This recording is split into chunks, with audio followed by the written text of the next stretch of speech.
An Ginoo maadaha iyo.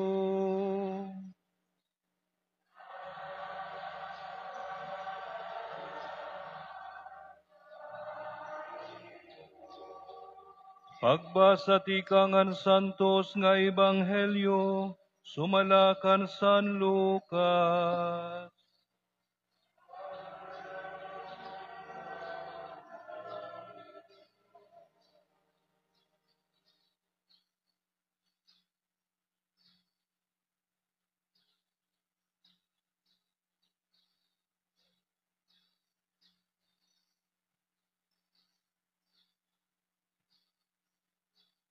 Iginupod ni Jesus sira Pedro, Juan ug Santiago, ngan sinagkahirahin bukid para hinpag-ampo. Samtang nagaampo Jesus, nagiba ang dagway haniabayhon, ngan tungod hin kamasilaw, nagmabusag ang iya panapton. Hagilayon pinakita in duha ka tawo nga nakikigimang raw haiya. Hira Moises ug Elias adto, nga pinakita di dahalangit nun nga himaya, nga nakigimang raw kan Jesus. Mahitungod, han paagi nga diri maiha, magtutuman hiya han tuyo han Dios. Pinaagi niya pagkamatay, dito ha Jerusalem.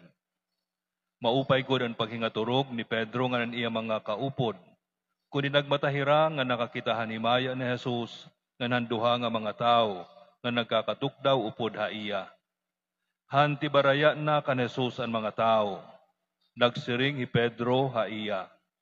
Agaron, maupay nga hani kita. Maghihimo kami hintulo nga mga tulda. Usa para haimo, usa para kan Moises, ngan usa para kan Elias. Waray ko niya sabot han iya giniyinakan.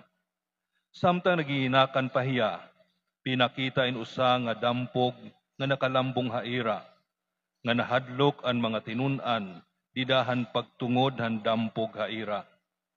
Nagsiring ang tingog ti kang handampog, amo ini an akon anak, nga akon pinili, pamatii hiya niyo. Pag-ukoy na hantingog, naguusaan nala Jesus. Ginhilom han mga tinun-an ini nga tanan, ngan hadto nga mga adlaw, waray gud hira magsumat, bisan kang kanay, han ira hinkit-an. An Ebanghelyo han Ginoo. Pagdayawon ka, Kristo.